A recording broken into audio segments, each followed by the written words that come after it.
بحث دانشگاه دولتی شهر خوجند با کلیسای سانمین سونباگیم در مرکز ولایت سوخت سری حق استفاده از یک کودکستان سابق تا دادگاه عالی اقتصادی رفته است.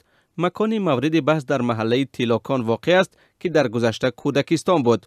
سال 1995 شهرداری خوجند آن را به حدود فاکولته طبی دانشگاه دولتی شهر خوجند همراه کرد.